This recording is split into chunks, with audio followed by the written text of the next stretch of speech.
T.J. Crawford, Adam the Bull, Garrett Bush, Tyvis Powell, Jason Lloyd. Plus, ba-da-da-da-da, you're loving him, Mikey McNuggets. And so many big names, it would take me hours to say all of their names. The ultimate Cleveland sports show starts now. Booyah! 50 hours and counting to Browns-Jags in what mathematically is the biggest game of the year so far. We'll explain that. Welcome to the Ultimate Cleveland Sports Show. 90 minutes today on the YouTube channel. Until next week, Jay. At 12. So far, I said. Yeah. So far. Yeah, and then they all get bigger, man. Yeah. They all get bigger. And there's kind of a way of calculating that, and we'll talk about that. The gang's all here. You're back from the winter meetings. I'm back. G. Bush is back. How's your throat? Woo! Hey, this is a nice ensemble right here. Did Mom do that? Yeah, she had this ready to go. Kudos to Mom. By the way, stop playing with me. Before we get to anything, by the way, Jay, if you thought I was just sat at home chilling, no, you never chill. Santa's always working, and today the barbershop returns to UCSS. And if you watch, I'm giving 5 of these away. Christmas is coming. Come on, TJ Watt. Stop playing around with me. King of the North, Grinch t-shirts, ready to go. By the way, look, you zoom in on that. If you look at the polls, it's telling you, hey, the Ratbirds is right here. Look at that. Pittsburgh Squealers, 3,000 miles that way. Baltimore Ratbirds, 3,000 miles that way. And the Cincinnati Bungles, 3,000 miles the other way, and you can get a haircut at the barbershop. This is not the Grinch. This is G Money with the Bernie Kosar signed shirt and the Super Bowl trophy in the back. King of the North, you know what it is, the North Pole. We ready to rock. I'm giving 5 of these away. All you got to do is watch the show. So that means 2 of our viewers will get one after the panel gets one. Oh, I didn't know y'all wanted one. Yeah. You got to speak up. Is that like the official Grinch?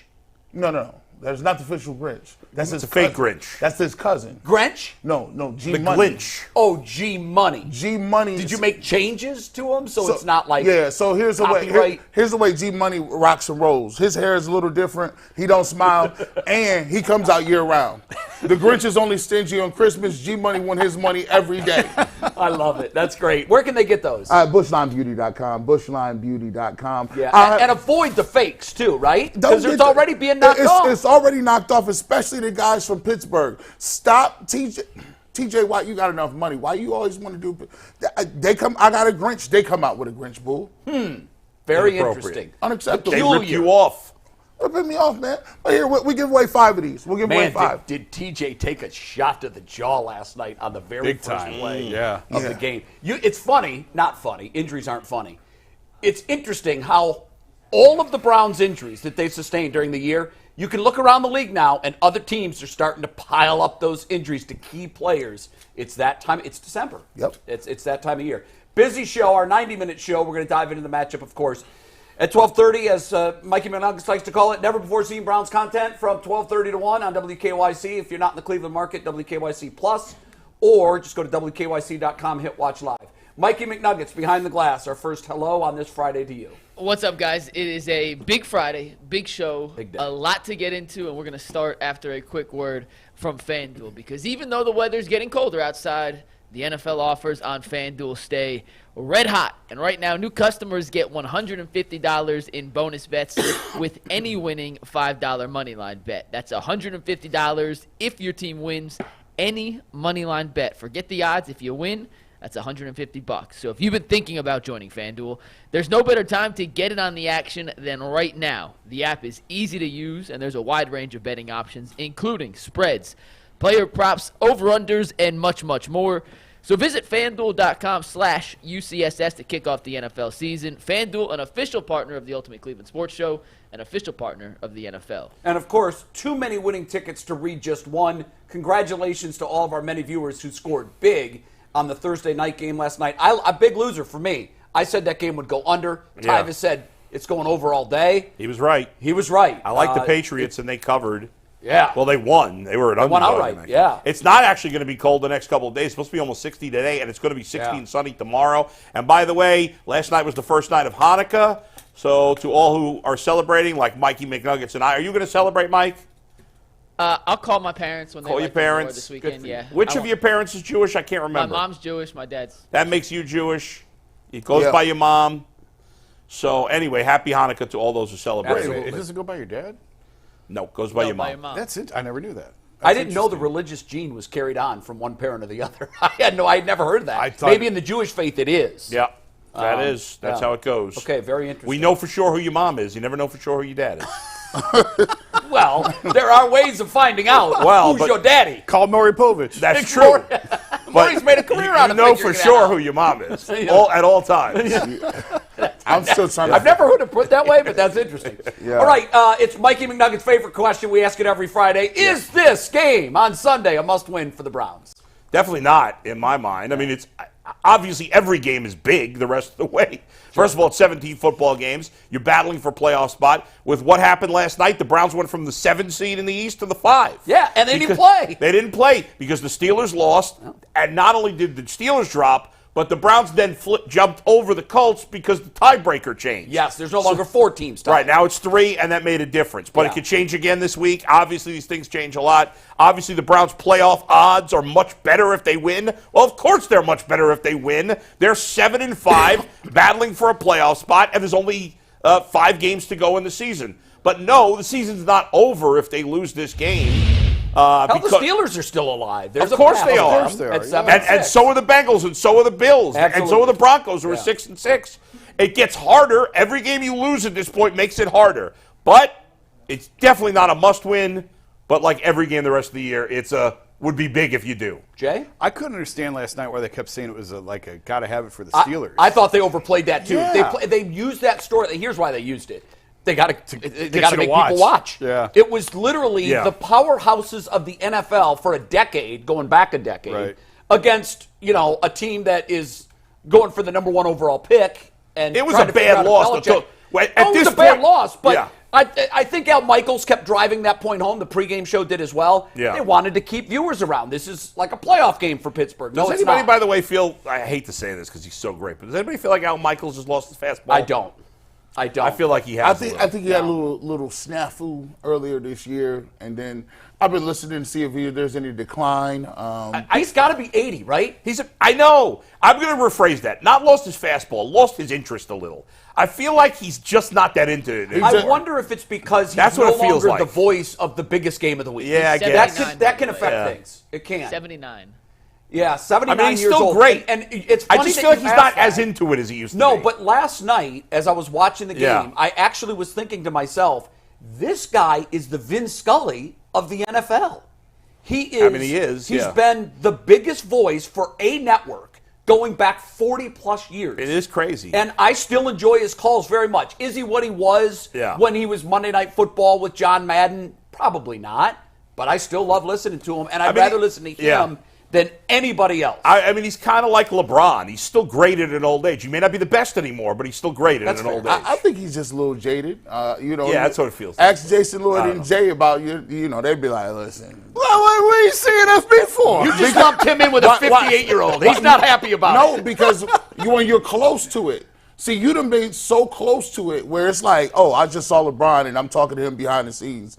It's kind of hard to get amped up about like things like regular season games. Pittsburgh, New England, week Pittsburgh, 13. New England. Come on, this dude in the middle to the top of the mountain and back. He like, You know call what me when it's the done. one thing that's it's interesting, I don't like that he tries to sneakily talk about the betting lines anymore. Remember how that was his thing? He would just like, it would be 27-13 and the spread was 12 and they just kicked the field goal to make it 14. That is a big field goal, if you know what I mean. Wink, wink, nod, need nod. for that anymore. He still does that in almost every game. The NFL has embraced gambling. It's Right. okay, Yeah, Al. yeah, You yeah. can talk about Right. spreads and all of that. It's Herb okay. Street is excellent as the analyst. I think best in the business, college and really NFL. good. How Really does he Stunning. how does he have a family? How called do the you private get jet, G. It's called the private jet. this that takes you to and dude? from. everywhere. I watched the Saturday night best football game with No, Herb first Street. you watch Saturday morning, and he's in Game one day. location at Yep. game day. And then right back, and then you do it Thursday. I don't understand it. By the Yeah. way, Flies Belichick back. on game Well, day this weekend. That's going to be. I know, as the guest picker. Yeah. That's going to be fantastic. Herb Herbie's flies fired back up about that. to watch his son play high school football on Friday. So he goes Doesn't from miss the it. Thursday night NFL game back to Tennessee to watch his son play in his high Right. school football game Fridays. Yep. To then 2 stops on Saturday, and it's the private jet life, G. It's Yeah, gotta be at least the high school football is over now, so he Yeah. doesn't have to mix in that Friday, but he's done it all season. The guy is a machine. How does he do it? I can tell you how he does it. On January 16th, he unplugs, with the exception of the draft, until late July. He's done. You don't even, He works nonstop for 6 months, and then he doesn't no work at all for interviews. 6, I'm right? not Right. talking to the podcast. Leave me alone. No. I'm on a boat somewhere. That's right.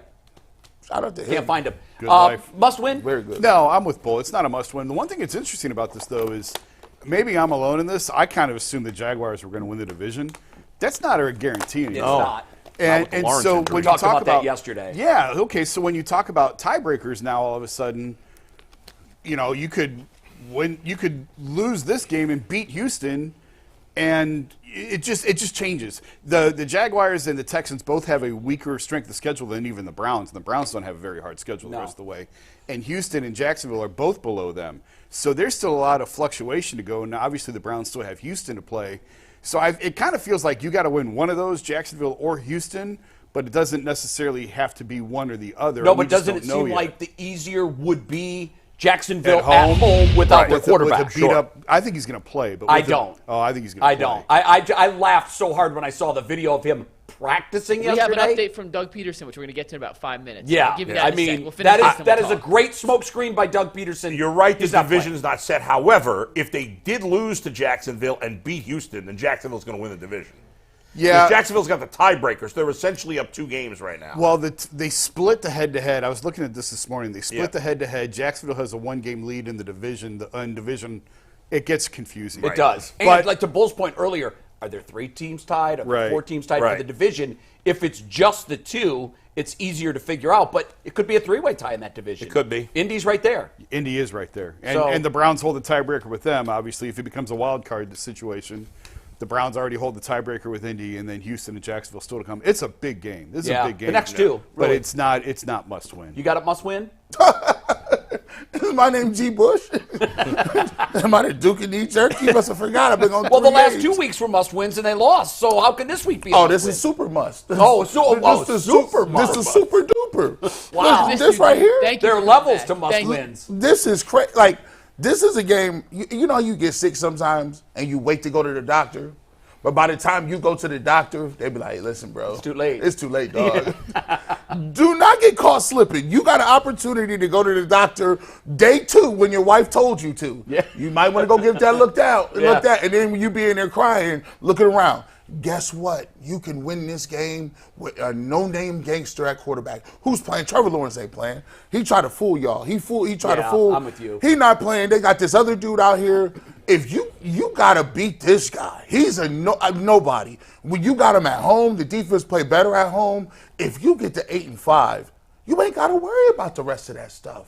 Why? Listen, stack some wins, get to 8-5, and then you don't have the pressure of saying, well, I got to go play C.J. Stroud and he's hot. Or I got to go over here. The football gods have given you another one. This should be a Cardinals game for you.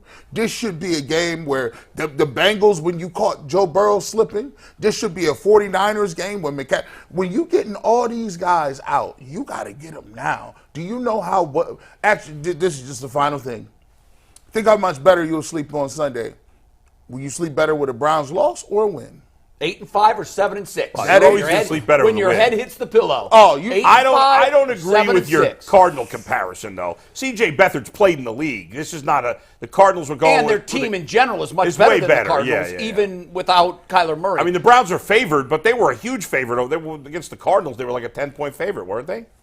It's I think they were double digits, 9.5. close to it. Plus Yeah. Christian Kirk's out. Yeah.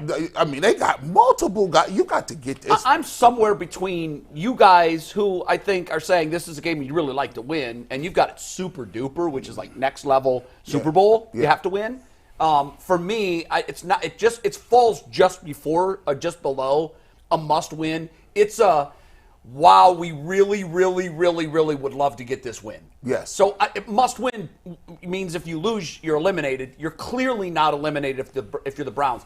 But there's a danger in playing the schedule game. Ask the Pittsburgh Steelers. 2 weeks ago, they peeked ahead and thought, wow, we got a 3-week coast here. We got Arizona, and we've got New England. Facts. We're going to come into the bulk and heart of December with a slingshot. And they blinked, and now they're in the situation that no one wants to be in. They no longer control their own destiny. They've got their path to the playoffs got a lot more difficult. Here's what I'll say for the Browns. And I love the way you phrased it. Think about how you're going to go to bed Sunday night off of a Browns win or a Browns loss. You're always, as soon as the game ends, you immediately start thinking ahead. Houston at Houston with what we think will be a healthy C.J. Stroud, depending on what happens this weekend, is a much, much higher mountain to climb than Jacksonville in Cleveland with C.J. Beathard. So go take care of business. Learn from what happened to Pittsburgh last night. Study that. Pittsburgh wishes this morning they had a mulligan.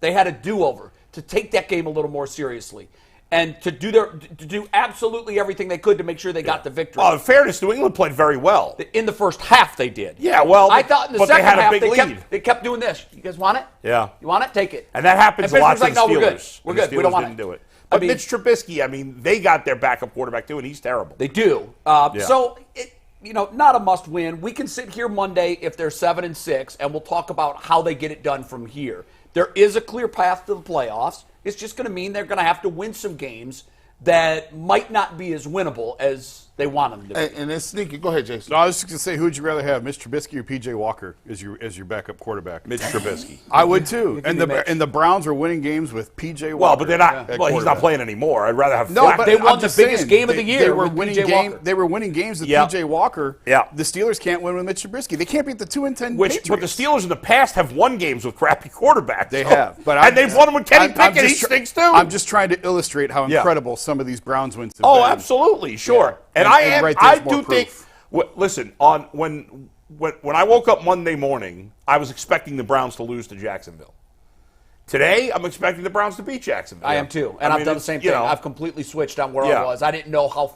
First of all, I didn't know it was a high ankle sprain early. Yeah. Now that we know it's a high ankle sprain, Jace, I'm surprised that you think he's going. Are you getting some sort of intel from other reporters in Jacksonville? No, and when it happened, I thought, oh, Thursday night, there's no way he's going to be ready to play.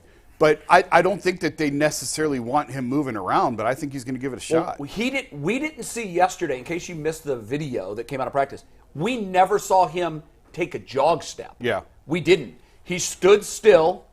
He took 2 backpedal steps that were walks and threw footballs. That was it. And Doug Peterson was standing right there, and I think they had a little conversation at one point, and I think perhaps he said, okay, the camera crews got their video. Right. We'll get this expedited onto Twitter so Cleveland sees it and thinks that you're going to play. But I didn't see him run. And let's face it, running is part of his game. Right, but in the end, I'm with you guys. I don't think he's going to play either. But we know how it works. If you're a starting quarterback in the NFL and you tell the coach you can go, and he's medically cleared, he's going to play. Toradol is a hell of a drug. Joe Here's the thing, though. Joe Burrow should not have played the first month of the season. No. But he said he wanted to go. So I know, and I he get couldn't that. run. And there's he certain couldn't players, move. I think, right now, Myles Garrett, doctors are probably telling him, at least last week, just take a week. And Myles is Myles, and Right. he's going to say, no, I'm going to play. And But that's even if admirable, Lawrence but- plays, there's no way he's going to be at his best. No, I Of hope he course does not. play. We're going to talk about that later. Yeah. So would you rather have a healthy, well, he's dinged up too with his shoulder. Would you rather have C.J. Beathard or a dinged up Trevor Lawrence? Right. I think I would take the injured Trevor Lawrence, and we'll get into that later. But I just don't. I don't think there's the urgency for him to play. And you could set your season on fire if he plays and has a setback. I think we see it that way. I agree with you, but you know how the players are. They don't always see it I'm that thinking way. Doug Peterson sees it I that know. way. Well, it'll be interesting Doug's to smart. see. He's It'll not, be you know. interesting. Well, See how Doug just they do. spoke to the media a second ago, and I'll tell you what he said after a quick reminder that FanDuel is America's #1 sportsbook. And as the weather gets colder, the NFL offers stay red hot on FanDuel. Right now, new customers get $150 in bonus bets with any winning $5 moneyline bet. That's $150 if your team wins. So if you've been thinking about joining FanDuel, there's no better time to get in on the action than right now. The app is easy to use, and there's a wide range of betting options, including spreads, player props, over-unders, and much, much more. So visit FanDuel.com/UCSS to kick off the NFL season. That is FanDuel.com/UCSS. FanDuel, an official partner of the NFL, an official partner of the Ultimate Cleveland Sports Show. And Jacksonville head coach Doug Peterson was just speaking to the media about Trevor Lawrence, and this is what he had to say. He moved around a little bit in practice. He's optimistic for this weekend. He talked about Lawrence's history of playing after injury, said it is a true game-time decision based on how Lawrence's ankle feels on Sunday. Again, I'll be shocked if he plays. I think that Doug Peterson has done a terrific job of carrying out the play fake. You know, he's done a great job of it, but that's what you want to do. You give your team, you give your opponent a strategic advantage if you announce when you don't have to who's going to start at quarterback, particularly when they're two different styles. Yeah. So, I mean, I don't know. Now, if I had seen him running yesterday, and I think if he could run, he would have, because you're trying to convince the other team you're good. But at one point, there was a football thrown to him that was 5 feet to his left. And if you double time it, you catch the ball. And he didn't. He walked gingerly and couldn't reach the ball, and it dropped. I just think that was telling Certainly to me. he's going to be banged up. I think he's going to go. I would still, if I'm the Browns, I would rather face C.J. Beathard than a banged up Trevor Lawrence. You would. Of course. Yeah. Why do you think Jacksonville's trying so hard to get him back out there? Yeah. He's a franchise guy. I've just seen I saw it earlier this year with my own eyes. I saw when you took away Joe Burrow's run set what he was, and he wasn't very good. And look, it's not because he can beat you with runs. He just becomes one-dimensional. The pocket becomes you can attack the quarterback in a different manner. You don't have to worry that he's going to climb in the pocket and run away from you. Well, we saw this last year in the playoffs with Mahomes. He had a high ankle sprain. Absolutely. And played through it and played the following week, and he was very limited. He was very limited, but he played. But he's not Patrick Mahomes. Well, no, but I think it's the same type of thing. Now, the Thursday matters. I think that's why I'm a little hesitant to say he's going to play, but I think he's now. Is he going to end the game? I don't know. Is he going to finish the game? What do you mean the Thursday matters? Well, it's Thursday instead of Sunday, coming off the short I see week. what you're saying, yeah. So I think that really they played Monday. They played Monday. I'm sorry. Yeah, Monday. yeah. That's right. I didn't know what you're saying, but No, I agree. I'm still It's still a short week. National It's a short Central week, Time. yeah. But coming off a short week, even Yeah. that extra day matters. Yeah. I think he's going to start the game. I don't know if he's going to finish the game. Maybe they knock him out. Maybe he realizes he can't do it. I mean, the best case scenario is Lawrence starts and he's so bad with his injury They have to go to that they have to Yeah. switch. and that's Yeah. possible, but I do think he's going to try. Yeah. I do They think better, he's going to play. to me, What is the line? Browns are favored by 3.5. And it moved almost 3 points. More. It started. Jacksonville was favored to start. Okay, Jacksonville was favored by 3. Doesn't Vegas always know? Okay, so it's moved 6. I think if they said C.J. Beathard is definitely starting, I think it would move. I think it would move a couple It'd more go to points. 5. You do. I think so. If Go you're to the 5. defense, Once it crosses the 3-point threshold and goes to 3.5, the movement happens quicker. if you're the defense, you Well, shouldn't it's already care. moved You to shouldn't- almost a touchdown. Yeah. You shouldn't care about none of that. All that threes and whether what. If the Browns defense needs to get back to what they was doing before, if the Browns defense, ask yourself this question: if this was the Browns week 3, 4, 5, and you said, "Oh, Trevor Lawrence is playing and he's injured," what would you say? Oh, these are sitting Right. duck. Yeah. They have not played that way. They have No. not attacked that way. No. And so they should not care whether or not it's him or the backup. And if it is him, Yeah. he's a sitting duck, but I and will- you should come after him. You're right, and what I will say is the fact that it looks like Denzel Ward is trending towards playing this week, I think there's no excuse for Jim Schwartz not to be more aggressive with his blitzing ask you because this, Paul. Denzel Ward can shut down whoever he's going against. I agree with that 100%. It totally changes the way you attack if Ward is there or Yes. not. We saw that the last 2 weeks. If you're Jim Schwartz, how have you prepared this week for the Jacksonville Jags? Beathard, because they're different, and you have to put in a different game plan. Are you preparing for the fact that it's Trevor Lawrence, or do you think that it's going to be C.J. Beathard? I think if I'm Jim Schwartz, I'm always going to prepare for the better quarterback.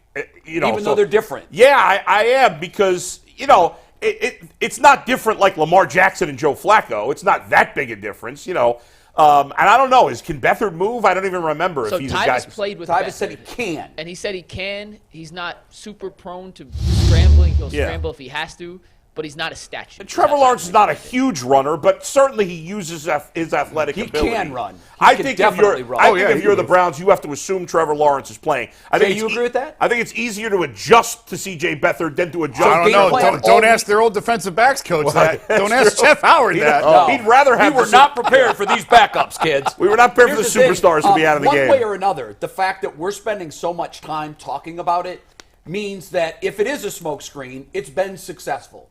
Because we're not sure, and neither are the Browns. And because they're not sure, they're wasting time this week in preparation, no matter what they're doing, because they're likely putting in two different packages. I don't think there's two different packages. Trevor Lawrence can't run right now, so is he mobile? Who knows? That's true. It's the same as him. And by the way, when you got a good defense, it is what it is. You're going to run. You're trying to dictate to them what they are doing. Yeah. It's about to be rainy, wet. It's very difficult for offenses to cut, to move, to throw the football. But when you're attacking, you're putting them behind the 8-ball and figuring out what they can do, especially when you got a guy, your quarterback, has a bad wheel and he doesn't know where you're coming from. So my thing is, I'm going with the Randy Johnson plan. I got 2 pitches. Hit him. I got the fastball and the slider, and it's coming.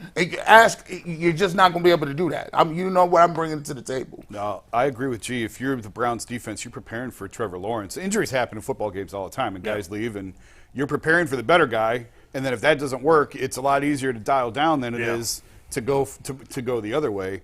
And I just think you expect to see Trevor. You know he's going to be limited in his mobility. And from Jacksonville's standpoint, who are you getting ready? We've talked about that before, is when you're trying to get 2 guys ready, you don't get either one of them ready. And when you're fighting this injury like that, I think that they have some questions this week in terms of how are you splitting the reps at quarterback, and how do you get Beathard ready when you're trying to see if your starter can go or not? There's no excuse to me for the Browns defense not playing well this week. You have a team that has not run the ball well. I think that's what they're going to do on Sunday. But they have not run it well. There's no. Well, I don't want to say they haven't run it well. Well, Etienne's averaging under 4 yards a carry. He is, but he's also, I think, first in total carries and 5th or 6th in yards. He's got 770 yards. Again, to say he hasn't run it well, he hasn't. When you're averaging under 4 yards per carry, you're not running it well. But again, and this is Leroy made this point in the middle of the season. Yeah. He said that oftentimes you can get bogged down in looking at the yards per carry number. If you're running it as much as they're running it, he's leading the league in carries, I think. He was when I looked last. He's third. He's third now. If you're third in the league in carries, that means they've been doing it consistently. And the fact that I think he's 5th or 6th in yards. He's 6th in yards, 3rd in carries. Means that it's been successful for them. I don't agree with that. You're looking at the yards per metric. He's not efficient with his running. That means you're not good. I mean, if I don't know if he's 6th in the league. I'm not going to put it this way. Yeah. I think the mistake they could make is to think what you're thinking. Oh, he's not going to hurt us. I still think this nobody ever thinks that way. Nobody ever thinks that way, Jay. But I'm saying the Jaguars don't have an efficient running game, and so there's no excuse for the Browns not to be able to shut it down. None. Well, I just think careful with that. And also, the Jags reporter, when he was in earlier this week, said, to Etienne's credit, he has been dinged, but he has had games this year where he's run very well. The bottom line is, fact is they haven't been efficient running the ball. And so the Browns need to shut it down. Simple as that. I don't want to hear any excuses. My position coach was Eric Washington. He's the assistant head coach for the Bills now, right? And one of the things that he always told us is, look, it's your job to stop the run. The guys up front, y'all stop the run. It ain't about Denzel Ward or the safeties. You guys stop the run up front. Let's go. And if you got the quarterback in Trevor Lawrence not being ready to play, or you got a backup, to Jay's point, what they're going to try to they're going to want to run. The Browns they're going to want to run, and it is up to the front four to get it done. Simple as that. That's it. They've got to stop it. Tim's ready? Yeah, we're going to bring Tim Couch in, but a quick reminder that at the end of the Browns-Jaguars game on Sunday, we'll have a post-game show as always. Starts with a 2-minute warning. It's myself, G. Bush, Earl, Pearl, and Anthony kicking it with you guys. Analysis, a party if they win, a little therapy if they lose. Make sure y'all tune in starting at the 2-minute warning. It's been a while since we've had Tim Couch in, but Tim is joining us again. And Tim, it's never a quiet quarterback carousel here in Cleveland. No, never. And I was certainly extremely impressed with Joe last week. Being in the building for only a couple of weeks and coming out and playing the way he did, especially in that first half. I thought he played some great football, and excited to see what he can do this week. Tim, Bernie was here yesterday, and I have known Bernie a very long time. I've never seen him as excited and as enthused as he was about Joe Flacco's quarterback play. Specifically, and later in our Channel 3 show at 12:30, he's going to break down the tape of that skinny post that he threw to Amari in the first quarter. That even in real time in the moment, I was marveling at it. Talk about the difficulty of that throw and the fact that he was able to do that 2 weeks off the couch with guys who he didn't know from Adam 2 weeks ago.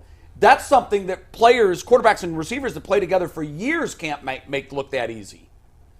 That's exactly right, Jay. I mean, that's one of those throws that, you want a whole training camp to get familiar with guys, the way they come out of that break and the timing that's involved in that throw. And I agree with Bernie. I think when I was watching that game live, I was like, damn, I mean, that looks like a guy that feels real comfortable in this system. When you can anticipate a skinny post like that and drop back and throw it with that type of confidence and that type of timing, that I think it's super impressive. Obviously, Joe has been a great player in this league for a long time, but still, when you've been on a roster for 2 weeks, you barely even know these guys' names, much less how they come out of the routes and the timing it takes to throw those.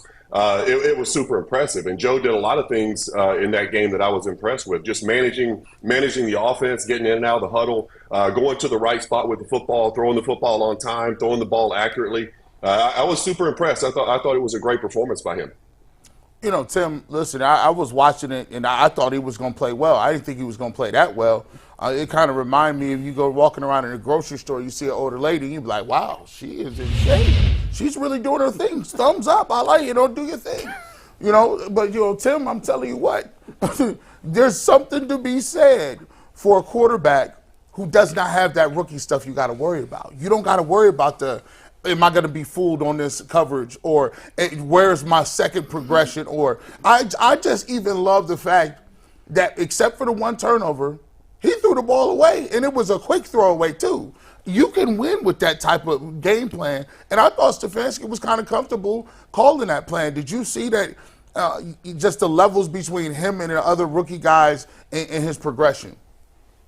Yeah, I totally agree with that. I think, when I watched Joe in that game, I just thought back of this is what Joe did his whole career in Baltimore. He relied on a great defense. They told him not to turn the football over. Let's run the ball, throw it off a play action, get us some big plays down the field. And that's exactly what he looked like, playing for the Browns. And it's kind of the same philosophy. We've got a great defense here. Let's not put them in a bad position. Let's get some first downs. Let's move the ball, put points on the board when they're available. And I think Joe's the perfect guy for that. He's done it a long time in this league that way. He knows how to manage a football game for you.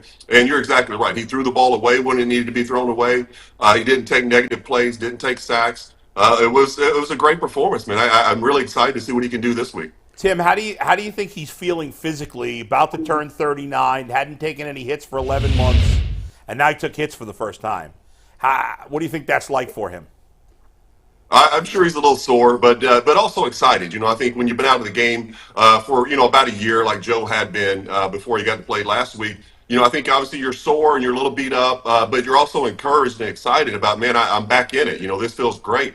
I want to do it again. And, that's just the mindset of a quarterback. And, he had a lot of success last week, and I'm sure he feels like he can go out and build on that with another week to prepare as a starter. So, I'm excited to see where they take this offense with him behind center.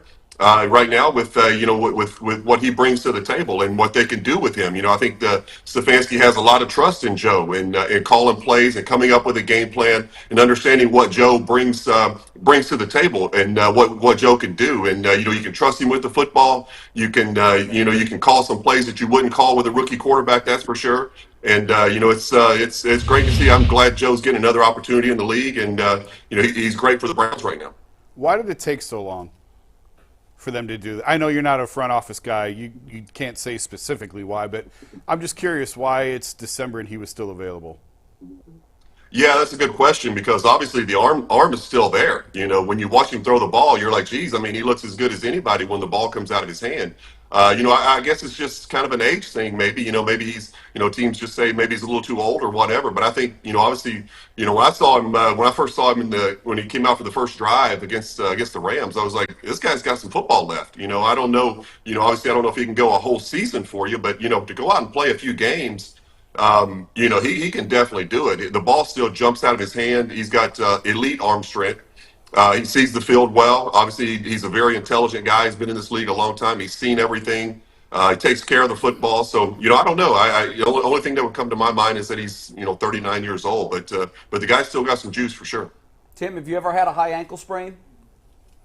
Yeah, in basketball, never in football. I didn't deal with it, but I dealt with it several times in basketball, just in high school or whatever. But it's I think those injuries they've come a long way. The way they can treat guys and get them back on the field quickly. So used to you're out for several weeks, and now we see guys coming back much quicker. But they're terrible to deal with. They're hard to get rid of. They're kind of a lingering thing. They're easy to re-injure.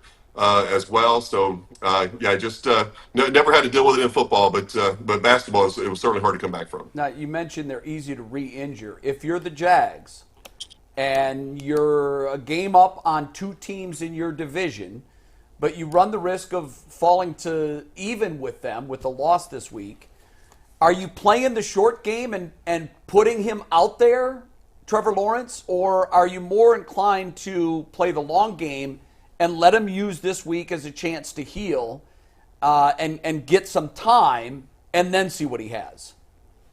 Yeah, I would probably lean more towards playing the long game. Just from what I only seen just a couple clips of him out of Trevor in practice, and it didn't look very good to me. He looked pretty ginger on his ankle. With a pass rush like Cleveland has, you got a guy like Myles Garrett who can get after the quarterback. You don't want your quarterback to be sitting duck in the pocket where he's you can put the braces on it, tape him up, but if he's just standing there, Myles and those guys are going to have a field day against him if he can't move. So, I would probably sit him if it were me. If I were Doug Peterson, I would say let's play the long game here. Let's get him healthy. Let's give him an extra week and try to make a run, and finish the season strong. But this would be a tough game to throw him back out there if he's not capable of moving around a little bit. Tim, Myles Garrett played last week coming off the shoulder injury, but it was his least productive game maybe ever. I mean, he seemed like a non-factor out there, and this is a guy we know how good he is. How concerned are you? Do you think, okay, now it's another week, maybe he'll be a lot better, or should we be concerned that he's going to be subpar the rest of the year? Yeah, I'm a little concerned because, I think I don't think we've had a sack in the last 2 weeks. And that's concerning considering who we have up front. This defense is built, to rush four guys and play coverage, and you're relying on those four guys to get pressure on the quarterback. And Myles is obviously banged up and didn't have a great game last week. So Darius is getting pressure on the quarterback, but he's not getting a lot of sacks. So those guys are going to have to get home. Early in the season they were getting home. Myles was getting a ton of sacks early in the season. So they're going to have to find a way to get pressure on the quarterback again because the last couple of weeks it's been a struggle, and that's why they've given up quite a few points over the last few weeks as well. Tim, when you talk about, bringing pressure and getting pressure, the Browns are, I think, in the bottom half of the league in terms of bringing 5 or 6 man pressures. Do you think that, they're going to have to cook that up a little bit? And when you're playing if Trevor Lawrence doesn't play and they're playing the backup, do you want to sit back in coverage and confuse him, or do you want to put the pressure on and go after him? Yeah, I think that's a great question. I think, with the way these guys have struggled to get to the quarterback over the last couple of weeks, you probably do want to come up with some ways to, kind of get some pressure, start bringing some of those nickel blitzes and things like that. As far as, if it's the backup quarterback in there, I think you mix things up on him. I think, you roll coverages late on him, post snap. You show him one look, give him another. I think you do bring some pressure on him at times. So I think it'll be a game plan where it's a nice mixture of pressure and coverage, and not just saying we're just going to come after him every play. I think you want to show him a little bit of both and try to confuse him because it's not like a guy that's played a lot of football that you have to worry about getting where you're supposed to be and disguising late and those kind of things. You can show these coverages late and roll and show him a blitz one way. Hopefully he sets protection that way and then bring it the other side on post snap. So there's a lot of things you can do to confuse the young quarterback. I'm sure we'll see a little bit of both.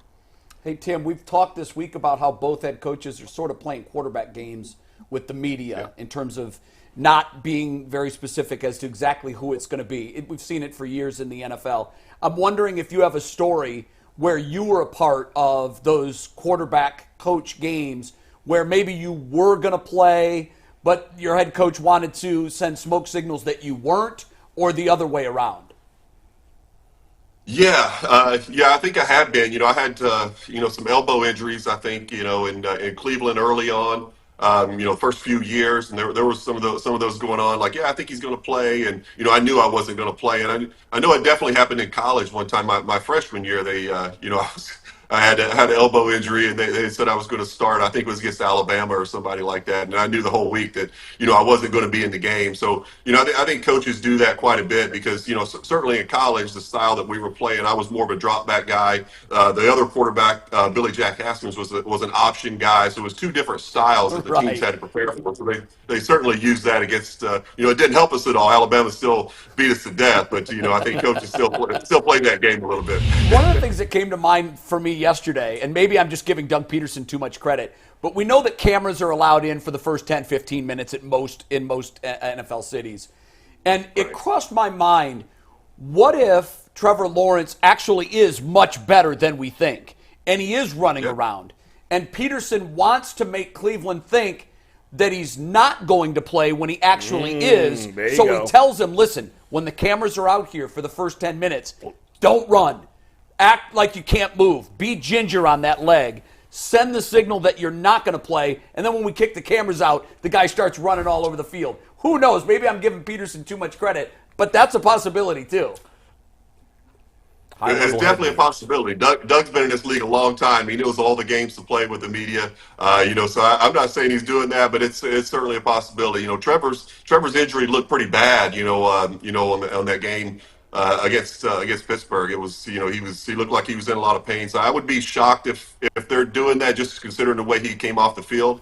But you never know. Like you said, it's NFL. Teams love to play games with guys and play games with the media. So we'll see.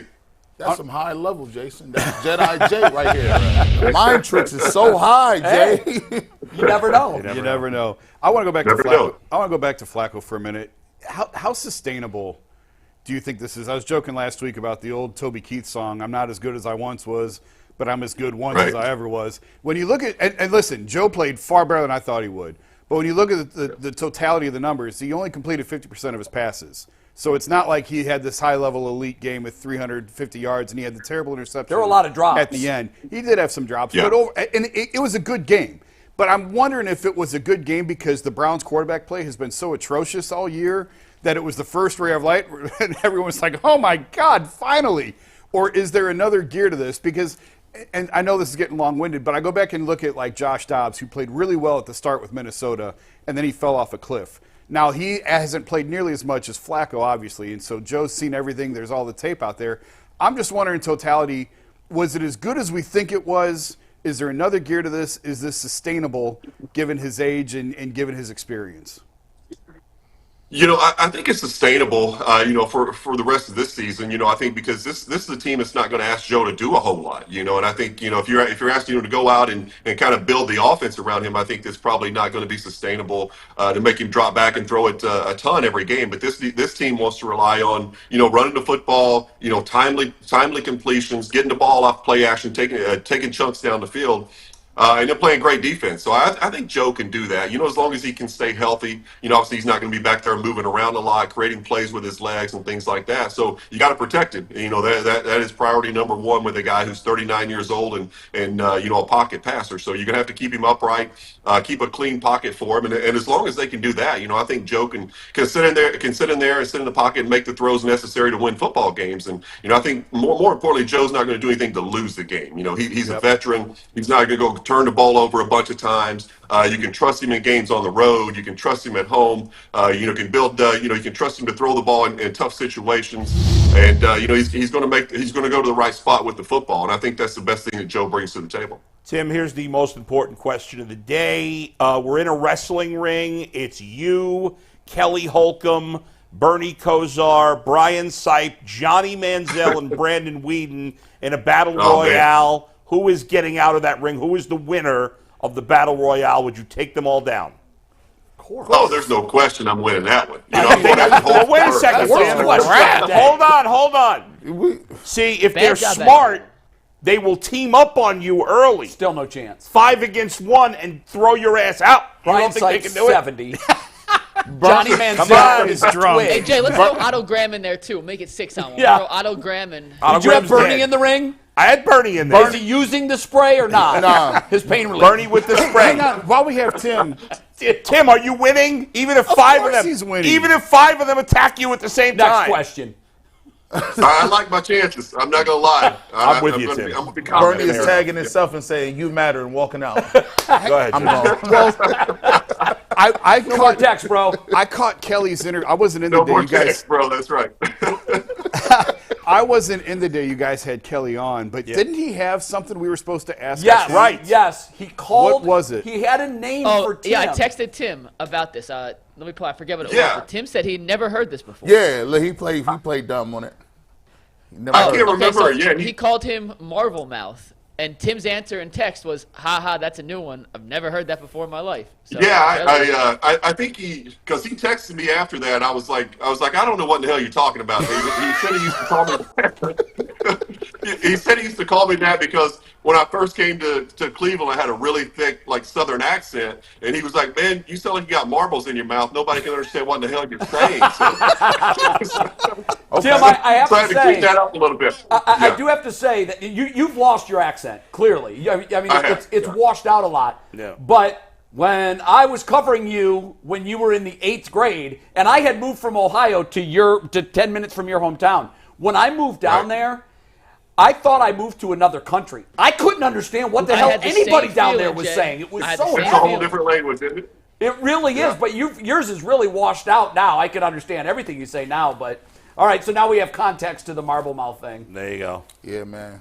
Awesome, Thanks, Tim. Tim. Tim, Thank you great as seeing always. you, man, and we'll catch up All next right, week. appreciate it, guys. Later. Have a great weekend. Thanks. I think See the ya. 5 of them are throwing Tim out. Not I think a they're throwing chance. No five. chance. It's a 5-on-1. They can Who are the all 5? fight him at the same time. He's winning. Brandon Whedon, Outta he's here. young. He's out of here. Johnny Manziel might have Young, he was old when we drafted him. He's 35, dog. Johnny He's looking- Manziel's got that cocaine strength. Manziel's drunk. Yeah, he's not showing up. cocaine strength. He's gonna say, "Oh, I thought that was tomorrow." You know, weed is legal now. He's posted. He's not touching nobody. Yeah, I mean, it would. I think he would do it in under 30 seconds. Easy. All First- 5 of them. No, here's how it goes. First punch, Brian Sipe. He's 70. Boom. Done. Flat. Okay, he's out. Next punch. That's why I asked you, is it Bernie with the elbow spray or without? With elbow If spray. he does have the pain relief, it might Yeah. take 2 hits before Bernie's out. So there's 3 hits, 5 seconds. They're both on the floor. Kelly Now, Holcomb doesn't seem like he's in great shape. What you mean? no, we saw him. We saw him. He doesn't. We asked him, could you come back, and he laughed at that. Yeah, Yeah, he Now, was looking like the Russell angle might Crowe. be to catch Tim in the back. If you get him in the That's back, what I'm saying. Hit him with a chair. if, you hit him, if he takes a chair shot It's to the back, wrestling for crying out loud. Hey, I know how we can equal this. We can even this out. Give them all knives. Oh my God, Mikey McMurder. Mikey What if we McMurder. added Deshaun Kaiser in the mix? Hey, man, you might be He's on. still winning. You might Charlie Fry. he'd Let me- stab the wrong team. Let Yeah, me you- find you- out. What you- about on Brady Tuesday. Quinn? Brady Quinn was kind But I of know you saw the physically clip, G. fit. Brady Quinn, he's also a high-level douche, so that might help in this Hey. situation. And let me find out McNuggets is a criminal mind. You might be an unsub. Yeah, really. You guys weren't here yesterday. Was it yesterday you did that with Joe Thomas? No, it's Tuesday with Tuesday. Joe. 2 days You weren't ago. here. Joe Thomas No, I was was on. here. Yeah, you were here. But for you guys, he said, "Hey, listen, I've got a way to stop the tush push. Tush push. In fact, I even told Jay Gruden this, and he really liked the idea, and that really piqued Joe's interest. Joe's Yeah. like, "No kidding. Well, what is it?" And he goes, "You just give the defensive tackle a knife." And Joe lost it. Joe needed a Control-Alt-Delete. Smelling salts. He was out of the mix for a minute.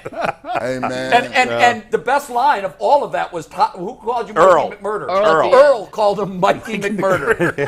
Them glasses, If you guys bro. missed it, the interview with Joe Thomas is on our YouTube page. I highly recommend Go it. look at it. It was not only great. because Joe's awesome, but making Joe laugh like that and Earl's line was priceless. We're going to do our top 10 players for Sunday draft. And today, that's brought to us by our dear friends over at FanDuel. As the weather gets colder, NFL offers stay red hot on FanDuel. And right now, new customers get $150 in bonus bets with any winning $5 moneyline bet. That's $150 if your team wins. So if you've been thinking about joining FanDuel, there's no better time to get in on the action than right now. The app is easy to use, and there's a wide range of betting options, including spreads, player props, over-unders, and much, much more. So visit FanDuel.com/UCSS to kick off the NFL season. That is FanDuel.com/UCSS. FanDuel, an official partner of the NFL, an official partner of the Ultimate Cleveland Sports Show. Very good. Never mind. Don't. I just. Never Yeah, mind. you just that I tried to called call you. me, Jay. I'm I not was going to sitting text right you, here. but I'm good. Okay. Yeah, let's do this. Let's do this top 10 draft. I'm curious to see how many Browns and how many Jags end up on this. And I did not. Sometimes I ask you guys for your answers ahead of time. Yeah. I did not because I want to be surprised because I made my own list, and I'm very curious to see how many we have. It's interesting. Like, is Trevor Lawrence available or not? And According that's to the my He is, list, but you he's got to not. factor That's in the injury. Yeah. Yeah, That's part of it. Yeah, I just. So I didn't- ground rules be clear, just so everyone who's watching knows. Yeah. These are the 10 best players, the 10 guys who will be best on Sunday. So you have to take injuries into consideration. If they're not playing, they're not eligible. It's the 10 best guys on Sunday. Injuries matter. Positional value does not. Who's So the with number that- one pick? It's tough because Miles is not. Miles is right. hurt. I Lawrence is hurt. Josh Allen of the Jaguars. I've got him at number 1. Is a great defensive lineman. I have him as my number 1 pick. He's a possibility. had actually Denzel Ward. Denzel Did you? Ward's I a had Denzel possibility. Ward at number 2. I had Denzel because Miles. We joked earlier that Miles would be the number 1 pick every week. Right. When Well, we not do now. this. With 2 the weeks shoulder. later. Well, Yeah. if Trevor Lawrence were completely healthy, he'd be probably one. He'd be up there. Y'all crazy. Miles Garrett's still number 1. If he got a jersey on. So we got a problem then. On the tiebreaker. He can jump Well, out no, and there's get not 3 a tie. sacks at any time. John, we both I'll have go with Allen. Josh Allen. And I did too. And I had Denzel at number 2. Any disagreement there? But then, I know you're still saying Miles. So here's the thing: if Denzel Ward just came off injury, does that not mean that he's But injured? it means that he's healthy and rested for the last couple of weeks, where Miles is still trying to fight through it. That's how I'm looking at Miles it. That's is how I dealing look with a at it, shoulder too. injury as a defensive lineman. We just saw him last week be completely ineffective. That's why I couldn't put him in the top 5. Yeah. Believe it or not. I had him. I would put him with right there. I'd have him at 3. If I we're mean, going, it was hard for me to forget the fact that he didn't show up in the box score. Yeah, I wouldn't put Denzel Ward second either because he's coming off injury and So I'm who not do you sure have? where he is. I would put Calvin Ridley number 2 for me. See, I had him in my top 5, but not number 2. So we've got I got him. we got 4 We're all different over the guys. place. We Kinda got figured this 4 is how it different might guys go. at Who's number your 2. Who's your 2? Denzel, he was my number 1. Oh, no, I no, think Denzel's you guys my number both 2. got too. Denzel. Denzel is too. number 2. So that's the way it goes. Josh Allen, Denzel Ward. So All right, one number for 3. each, 2 defensive players off the board first. Yeah. I'll go Calvin Ridley again 3. I'd say Miles at this point. Yeah, Miles Garrett at this point. Yeah. He's hurt, but he can still explode at any time. I had Calvin Ridley. Again, it's not. You guys got to break the I tie. have to split. take into account that what the Miles I saw last week is not going to be a top 10 player in Sunday's game. But he also, But that's he could another be week better. of I mean, rest. And yeah. I think I've been gone all week. I haven't been in Berea at all. But didn't he say, now again, could be covering him for himself. He thought they had a great scheme on him. It wasn't the shoulder that was bothering him. They just did a great job. And he said it wasn't bothering him. So yeah. if we And take with that, another week of rest, he could be feeling better. So you want to break the tie? We did. It's funny. I actually had these 3 guys in a slightly different order, but I had Miles Garrett 3rd. Okay, So Miles so Garrett's there- going to be 3, and that makes Calvin Ridley 4 because he had 2 third-round picks. And I he would was have my him 4th there. too. Yeah. Yes. So Okay. Calvin Ridley 4. So at through number 4 5 picks, is where it got really interesting yeah. for So me. through 4 real quick, we have 2 each. Josh Allen, Denzel Ward, Miles Garrett, Calvin Ridley. I like Evan Engram at 5. I call him, I don't know how to pronounce his name. I like Olajuwon. I like The linebacker? Oh, they're Like linebacker. Hakeem Yes. Dream. He get you 14 tackles a week. Yeah, I got Wyatt Teller at 5. I got Trevor Lawrence because I think he's playing. Oh. So I'll put Lawrence at 5. So that's 4 different 4 picks. different guys at Yeah. number 5. I don't think it's close. It's Wyatt Teller easy, no? I have Wyatt Teller in None my of those top guys- 10, but not as number 5. Trevor Lawrence is injured. I actually had Joel Bitonio ahead of Wyatt Teller. Well, I actually think, and G, I'm glad you brought him up because if you guys didn't, I was going to crush you guys. Foyesade Olukun that's it. has led the league in tackles 3 seasons in a row. Yep. He's leading the league in tackles this year. Grades out very high on PFF. Elijah Wan. I don't watch enough of the Jaguars I don't either, first look to know but I how know his good stats. he is. But based off the numbers, this Put dude, him in there. He had 192 tackles in That's crazy. 2021, It's nuts. 184 It's Chris tackles last Spielman-like. season, It's crazy. 131 tackles through 13. He's on pace for 201 tackles. I had him at number 5, but Put him in there. All right, so I that's have 5. no problem with that. So then where do we go at 6? We haven't mentioned Joe Flacco. I got Wyatt Teller at 6. It looks like Amari Cooper's going to play. He's practicing today. Oh, he is. Oh, that's good news. that is big. Ooh, that's really big. Huge. Yeah. Now catch and that the would ball. That would change something for me. I mean, he's the I have, by tweet the I way- saw is he's at practice today. Whether that means he's been cleared from protocol, we saw DTR out there and he hadn't been cleared yet. Right. I have Travis Etienne as number 6. I got too. Teller. You have him at 6 as I well? got ETN at Yeah. 6. You guys are out of your minds. I'm still going with Trevor Lawrence. There's no way Travis Etienne's a better running back than Wyatt Teller is a guard. Well, no we chance. got him in there at number 6. No chance, Mike. 2 votes. Well, There's yeah, zero it chance. He wins outrules. at number 6. They're wrong. But Again, it's all right. I'm interested. So, Jay, I want your take on it because we clearly grade the run and the run game differently.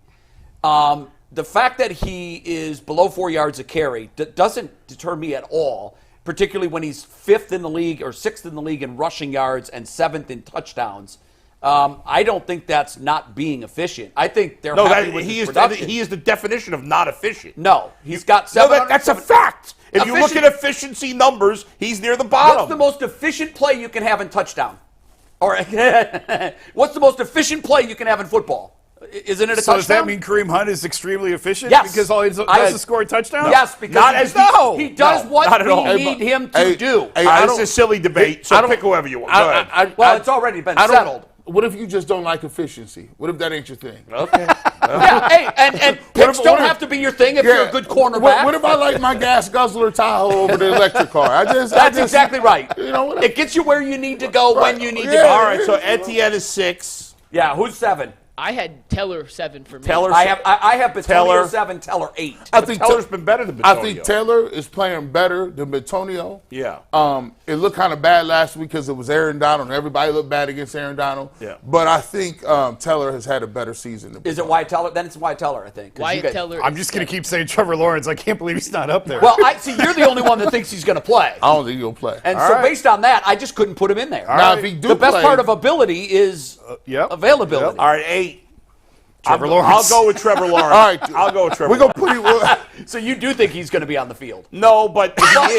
No, you can't put him out there if he's not going to be on the field. I mean, leave him But off. there's If a you don't small think- chance. I think he's There's going a to small play. chance. I think right? there's a small chance he plays. You know up what on happened? him. Monday, Jay comes in here with his chest puffed out when Trevor Lawrence plays, throws for 300 yards. No, I wouldn't and is do the that. X factor in the game. Well, I you're the wouldn't do only that. one that That's thinks right. that's going to happen. Put him 8. Or that he's going to play. I think he's gonna play. I'm voting him 8. Okay, so he's going to So play. 9. Bull For 8. now has Trevor Lawrence as playing. He on may Sunday. play. 9. Okay. I mean, So Amari with Trevor Cooper's Lawrence not up at 8, there, we have right? 2 more spots to recap the 6 through 7 and 8. We have Etienne, Teller, and Lawrence. And going 1 through 5 real quick, and if you want to live cut that, we took Josh Allen first, Denzel Ward second, Myles Garrett third, Calvin Ridley fourth. I'm going with A-Rod at 9, And- Mike. A-Rod, love it. Great No, throwback. I'm kidding. a couple Dustin weeks ago. Hopkins at 9. I'm gonna say this. Y'all gonna get mad at me, Yeah. but I got Elijah Moore. No. And the Wow. reason why He's got a connection with Flacco. Flacco seems to when he played with him with the Jets. This is the most effective I've seen Elijah Moore in his life. Like he caught a great deep ball on the sideline, got in bounds. They do a play action, a deep comeback over the middle. He was But more efficiency, he only caught 4 was of his not 12 efficient. targets. Not efficient Not at all. efficient. Hey, you know what? Not an electric vehicle. But the thing is, it's the targets. Like if especially if Amari Cooper's not playing. Well, how is Joe Flacco not on the list, guys? Because he's not one of the 10 best players in this game. I mean, he's playing. I No, think it's a much higher likelihood he plays than. I would have. I mean, Joe- Jimmy Sure. Donovan yesterday said there's no drama here. I mean, it's higher likelihood that Flacco plays over Lawrence. Yes, absolutely. He But also Lawrence is said still a better Joe quarterback. Trevor Lawrence isn't playing either.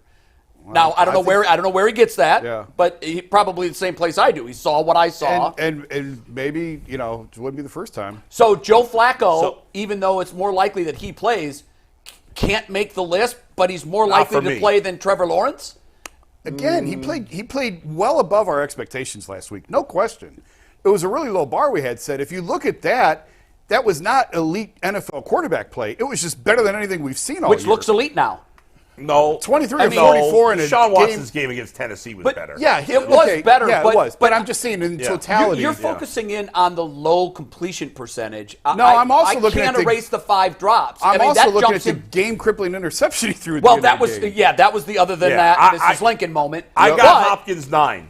I got Amari Cooper. I think Amari Cooper's Amari playing. Cooper He's in 9. practice Joe today. Flacco. Joe Flacco 9.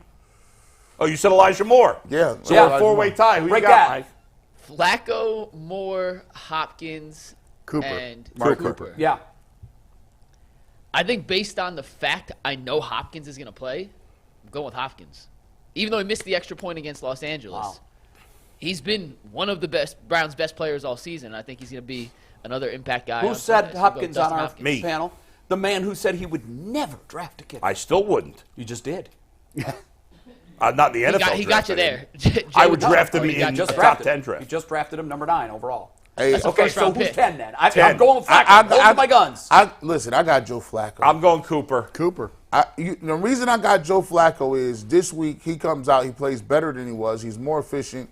He doesn't throw an interception. Now, hang on a minute. You had Elijah Moore. Mm-hmm. Knee jerk? Elijah Moore ain't on the board yet. Well, How he you didn't flipping get to picked, Joe? so he's out for him. Listen, you didn't get it done. Yeah. Hey, listen. Hey, I brought my bill to the House of Representatives. They struck it down. So I'm not going to rewrite it. I'm not going to send it back. My It got constituents. kicked back to me, so I'm off that train. But you look at my G. voting record. My voting record says. G. Amari Cooper again. Amari Cooper, a better wide receiver than Joe Flacco as a quarterback. Well, right now that's in the hands of McNuggets. It is. I'm going to do a 3-way vote here. Okay. Earl, Flacco, or Amari Cooper on Sunday in the draft? We're the tiebreaker. Who are you going to take? 2 for Cooper. Okay. So Cooper it is. Wait, what's yours? I actually would have went Flacco, but these two went Cooper. I went with So Flacco. No, there's 3 of them back there. So three. Ant You know what says the Cooper. big- Now, here's I'll the take thing. Cooper as Here's well. the thing. Without Joe Flacco, Yeah, it's a wrap. you're taking Cooper? Me? Like, yeah. I took Flacco. I know, no, but you The guys draft- collectively are saying it's Cooper. Listen, Flacco's a So better receiver. Flacco isn't there. Flacco's a better. Jay, the I don't like draft the is combo. supposed to be who are the best players. No, that's not Yes, it. that is 100% it. Mikey is. started this by saying, who's going to be the best player Sunday? That's how you Yes, set it up. and that's why because exactly I'm not how he set it up. 100% Mike, Sure. you always say it's the 10 best players. No. We don't know Cooper's playing. He That's my changed holdup. it this week because That's there my are holdup. so many question marks on the players. Who are the 10 best players this week? That's how you've been But you describing can't it every guarantee week. Cooper's No, playing. what That's he why I actually went with said, Flacco. Bull, before we started was who are going to have the 10 biggest impacts on Well, that's not Sunday. what he said every Anthony and week. Earl is what wanna- I'm saying. No, that's not the assignment. It was the 10 best, but Anthony and Earl want to chime in here. So Yes. I understand that we don't know if he's going to play, but he's got almost 1,000 yards with 4 quarterbacks. He's a better receiver than Joe Flacco. That's Right. it. That's Thank the you. exercise. Yes, Thank you. you're absolutely right. But Right. what the last thing you said before we started picking was Mike who's screwed going to up. have the 10 biggest impacts on Sunday. Mike screwed up. You screwed up, Mike. I'm blaming you. Listen, I just don't know Cooper's going to play. And There's a because of chance that, so I'd rather put my vote for a guy I know is going to play Well, than a guy who's not. no one knows he's going to play. I mean, they haven't. He's just practicing, right? That's it. But we don't know Joe Flacco's going to Friday- play either for sure. Friday's typically the day. If you're back at practice Friday, you're usually good to go for Sunday. Again, with it being a concussion, I don't know that we've really had clarity. Yeah, that- because you can be back at practice but still be in protocol. correct. We So- saw that with DTR. I mean- so it's a risk, but I still think Yeah, I think he's going to play. The enough. drops with Amari Cooper don't concern y'all. He's been dropping the ball a lot. I think There's plenty to be concerned about when it comes to Joe Flacco. So, I mean, Yeah. the bottom line for me is Amari Cooper's a better wide receiver than Flacco as a quarterback. That's how I'm looking at it. That's how I've been doing this every week, for me. Yeah. I thought that was the assignment. Apparently, Mike changed that this week. No, it's just Yeah, he changed it. if Cooper was 100% playing, it's not a question. You're right. And But that has to be because taken into account. I can't put with 100% Again. certainty that Okay. Cooper's going to be on Right. the field. Like Trevor Fair. Lawrence. That's the only reason. Availability Fair. is the biggest part of ability. Cooper is a better player than Joe Flacco. Without 100%. question. That's, But that, the of course, only nobody's reason going to argue against No, that. no, I know, but that's why I think you guys and we got overruled. I'm on Team J&G here. We got overruled because Yeah. Cooper's a better player. I just don't know Look, for sure he's here's playing. the beauty of it. On Monday, among the We'll things find that out. we can talk about is which players had the 10 biggest impacts on the game. We actually We're should gonna find out. I'm That's sure a good it's very idea. We should rarely the revisit 10 draft. players we pick. Probably we very pick. rarely. That'll actually be good. I'll add that to the list. Yeah. That'll be a Yeah, fun add that little to the list. recap We can on- go back on and Monday. revisit it. Yeah. And I'm going Yeah. to be stunned if Joe Flacco isn't in the top 10. That's just my opinion.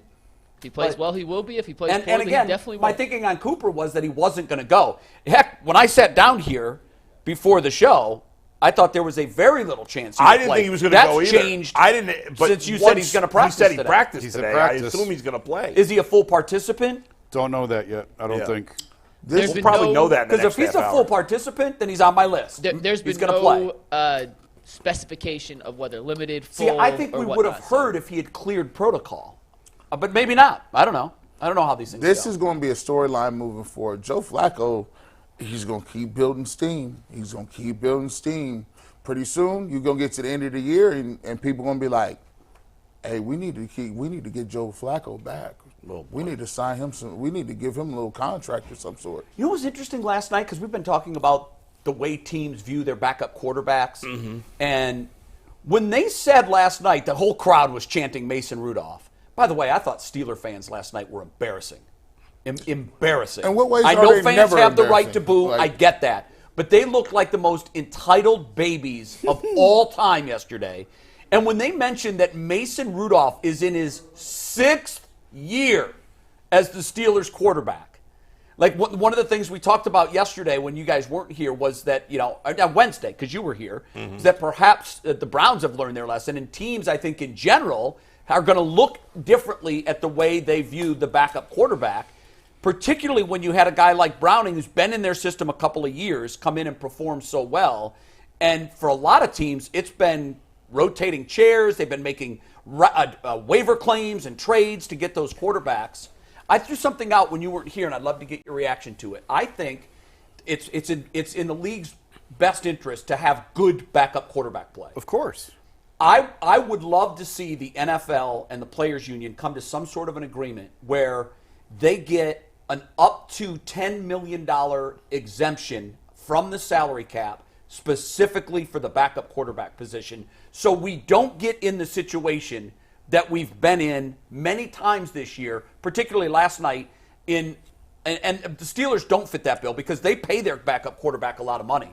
But we're getting backup quarterbacks that are playing a lot, and the level of play has not been high. I think the better alternative for me is to make an exception for the starting quarterback salary against the cap. Because then if you do a $10 million exception for a backup, you're going to start overpaying guys that really aren't worth it. Well, but we're finding out that their value is Well, there. I think I love what the Browns did, and we talked about when they drafted DTR. I think that's the way to go, is you draft a guy in the middle to late rounds and you develop him within your system. And then But he's even there. he is only an answer for 3 years. But okay, but then you got to do it again. Right. That's just the way that it goes. But I still think you can talk about it's a luxury to have a high-paid backup. And any team that has a high-paid backup, it's usually because their starter isn't making very much. And it comes down to, do you want a high-paid backup or do you want a third defensive tackle? Which one do you want? Because Right, that's what yeah. it's going to cost you the same. Almost every team in the league is going to take that defensive tackle They over will. a backup when you're spending as much as you are. It's what the Browns are on the starting product quarterback. suffers more I don't disagree. for the fans when you're putting backup quarterbacks in situations they have no business being in. PJ Walker's a perfect example. He I shouldn't think be in the some league. of these guys, it's very interesting to follow the trajectory of the backup quarterback. In the 90s, teams had backup quarterbacks that were 10, 12-year vets. That can't happen now because they have to make a certain level of money when they've been in the league a certain number of years. So they're washed out, and they're bringing in newbies at the most critical position. We've seen Chad Henne has done a terrific job in Kansas City. Sort of Is that he even long-term still backup. there? Yeah. No. No, he's No, not. I don't I thought he think he's was. there. No. Blaine Gabbert has He made retired. a career out of being a backup. So there are examples of those guys. There are still Teddy Bridgewater, Andy Dalton. Yeah, they're there, but they're the exception, not the rule. But those guys were also former starters who had great when success. you who look just at sort the of list aged of out backup of the role. quarterbacks in the NFL, there's a lot of guys none of us have ever heard of. Oh, of course. And so and because it's such a crucial position for fans and ratings are so critical for the league's future, that's how their next TV contracts are going to be set, particularly when these games are landing in national exclusive windows. They don't want to see bad backup quarterback It's play. all driven by salary. It's all, Which is why I say just give them an exemption for that position. Well, now you're going to have running backs being like, we can't even get no regular money. Right. Well, you talk about interchangeable. The league owners and GMs have told us that position's interchangeable. And by the way, how about Zeke last night? had a good game. He had a great game, particularly catching the ball. Okay. We're going to get to our McNugget 5-pack of stats, and today that's brought to us by FanDuel, America's #1 sportsbook. As the weather gets colder, the NFL offers stay red hot on FanDuel, and right now, new customers get $150 in bonus bets with any winning $5 moneyline bet. That's $150 if your team wins. So if you've been thinking about joining FanDuel, there's no better time to get in on the action than right now. The app is easy to use, and there's a wide range of betting options, including spreads, player props, over-unders, and much, much more.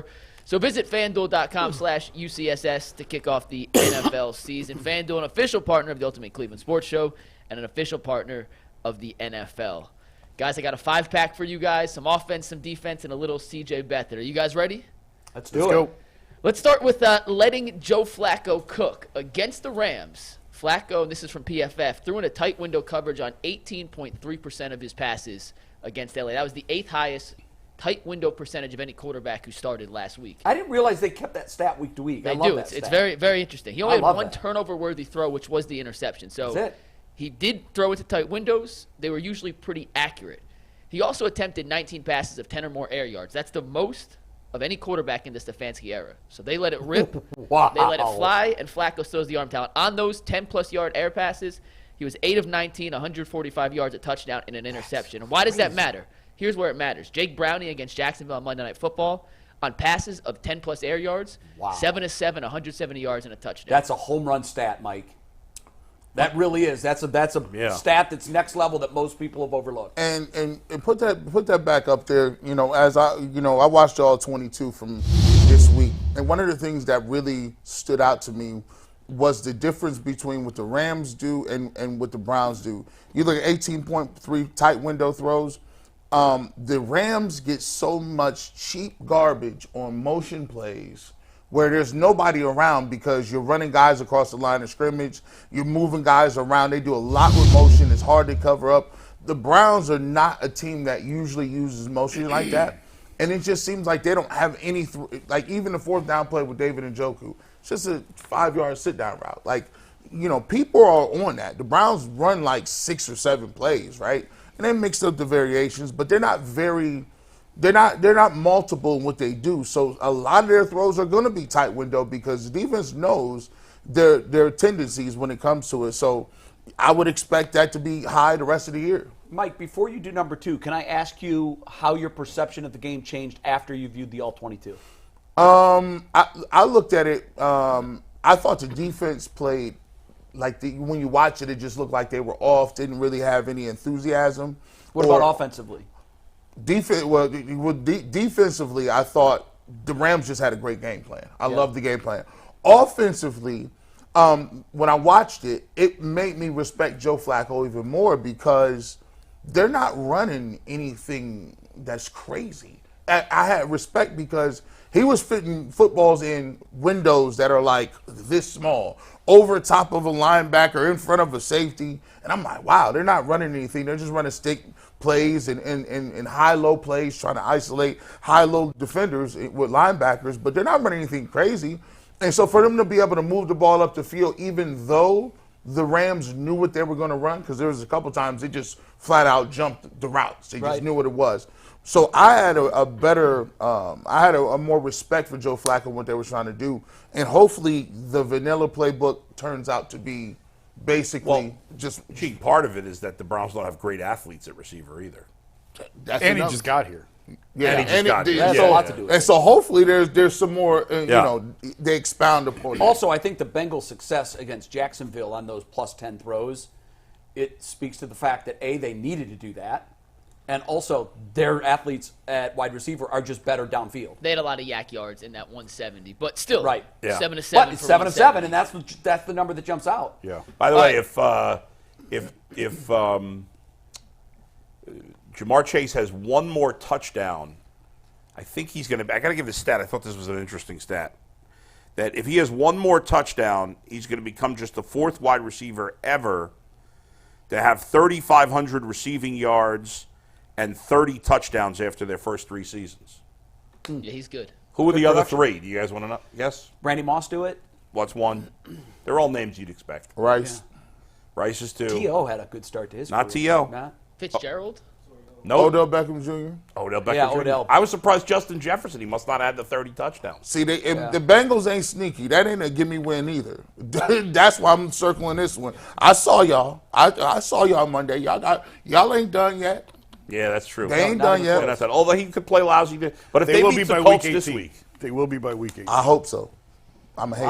Wow. Bold take. Bengals will be out of it by week 18. Really? Yeah, I think so. not if they beat You the don't Colts think this week. you don't think that Jake Browning's performance is he can be duplicated? I'm not convinced it is. I'm not. No. If he Not doesn't- at that level, but if he plays anywhere if he near plays that level, really well again this week against Indy, then I might believe more. But yeah. All right. All right, number 2, Joe Flacco in Cleveland. I just went back and wanted to see his career stats when he was playing teams as the road opponent in Cleveland, and Right. Flacco did pretty damn well here in Cleveland. A career 9-2 record, 8-2 with the Ravens, 1-0 with the Jets. That's an 82% win percentage. Threw for 2,500 yards, 225 per game, 14 touchdowns, 5 interceptions. And the last time he played in Cleveland was that last year's game with the Jets. Sure. 307, 4 touchdowns. Interesting, he has a great record in Cleveland. The Jaguars are 5-0 on the road. They've won 8 straight road games. So Right. something's got to give between Joe's record in Cleveland and the Jaguars' hot streak on the road. Jacksonville, it's really hard to explain what they've done. They've but been again, it's bad 5-0 at with home Trevor Lawrence. and great on the road. McNuggets, if that dude comes anything close to 307 and 4 touchdowns, It's a win. and this year, he's getting a statue. Like, this year, they'll take it down next year. Oh my God, 307 and 4 It's like one of them touchdowns. Halloween costume stores. They be up for like a month and they be gone. 307 and 4 touchdowns are cartoon numbers today. Right. Oh, Nobody's doing that. Yeah. do you know what my knees would be doing? Oh my God, Joe Flacco! Joe Flacco! Sign him long term. All right, number 3. This one may be my favorite and most fascinating, or not favorite, but the most fascinating to me. The Browns' defense this year at home versus on the road has been completely different. 2 totally different teams. They played 6 games at home, 6 games on the road. They've given up 64 points at home.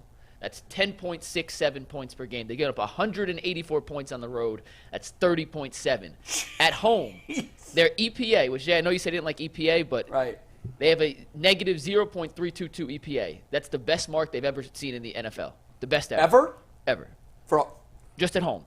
Those 6 home performances. On the road, it's a 0.036 negative EPA. That'd be the 12th best this season. They go from being okay on the road to the greatest of all time. And you look at the quarterbacks they've played. I put their initials up there. But Burrow, Tannehill, Lamar, Purdy, Clayton Tune, and Kenny Pickett at home. Pickett, Minshew, Geno Smith, Lamar, Russell Wilson, Stafford on the road. It's a little bit of a split. They've gotten a little easier schedule breaks at home for sure with the Clayton Tune in there. But Not a little, a the lot. home versus road split between this defense, and a lot of it is who you play and when you play them. But That's we're still talking stunning. astronomical difference. You're giving up Who's 10 at BP home again? and 30 on the road. Who's who? Oh, BP was Brock Purdy. VP Brock Purdy. Yeah. Yeah, I mean that's incredible. How do you explain it? I mean, home crowd usually they say is worth 3 points. I think it has a lot to There's do. a 20-point disparity. Nah, I think it has. Schedule. I think some of it's coincidence, schedule, They got injuries. San Fran at home. Yeah, but the last 2 weeks they have had an injured Myles Garrett and no Denzel Ward, and that's where were they before the last 2 weeks on the road? I'd It have to wasn't go nearly back. that I'd have bad. to go back and dig into that. I mean, I'd have Minshew to- cut him up pretty good at Indy. Yeah, that's Yeah, he true. did.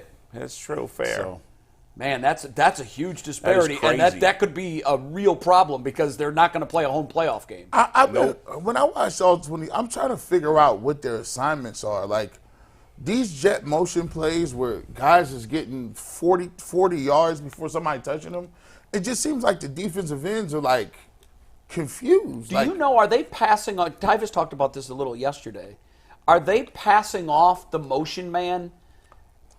Because he did say that, that's an option. Yes. That you can pass him off, but when you pass him off, that makes everything much more difficult. Yes, they look like they're following the guy. That's why you see Newsome stopping and starting and running around. Right. And then when you run and give him the handoff, it's the defensive end is just crashing down. And the follow guy is already behind. Yeah, and so you take a step down, the guy's already there. I'm trying to figure out what assignment football, because usually a defensive end has us, but we talked about it, right? When you rewind the whole thing and you go back to summer, I said Jim Schwartz has defensive ends that don't necessarily have to contain. He didn't prioritize containment. He gives people a little. And that has manifested itself this year. And you see those long plays, I think, are a product of that. Yeah, because so maybe his defense is just going to be susceptible to those no matter what. And it's like the analogy in baseball. Are the home runs a fair trade-off for all the strikeouts? Yeah. Or in Anthony Rizzo's case, hitting 199 but 40 home runs. Yeah. You take your poison with the batting average, but you can win on the home runs. But if Myles Garrett ain't getting home, if Zadarius Smith ain't getting home, then the trade-off isn't worth it. Yeah. Okay. All right, next up, and before we do the next one, Amari Cooper did not clear protocol yet. Ooh. He has to finish that, so he did practice, but not officially out. That's according to Mary Kay. And also, Jason will be texting during the game this weekend, so if you're a member, you get those extra text updates. All right, McNuggets stat number 4. Without Denzel Ward, the Browns have played a lot more cover 2. And they have not been good in cover 2 defense. Last week against L.A., Matt Stafford eviscerated the Browns defense in cover 2. He was 4 for 5, 102 yards, and that touchdown to Puka Nacua across the middle against an inverted cover 2. I went back to see how some other teams fared against Browns playing cover 2 defense. I went to the Pittsburgh game because Kenny Pickett sucks. They played Matt Canada twice. Those numbers shouldn't be good because they shouldn't be good against anybody. Well, Pickett was at his best, 11 for 16, 160 yards, and that touchdown against cover 2 defense. They didn't blitz Stafford either, which I know you guys mentioned earlier. And against that changes just it. 4 rushers on Sunday, Stafford's EPA was a positive .28. That's pretty good. It's not great, but pretty good. When they did blitz, his EPA dropped to almost an entire -1. Well, that's the case Minus with every 0.1. quarterback. Yes, but it's usually not that drastic of a No, drop-off. that's probably They a blitz- bigger swing than normal. Jim Schwartz only blitzed on 18% of his dropbacks. Right. Only brought 5 on 18%. And also, I think, Mike, it changes when the other play caller understands that blitzes aren't coming.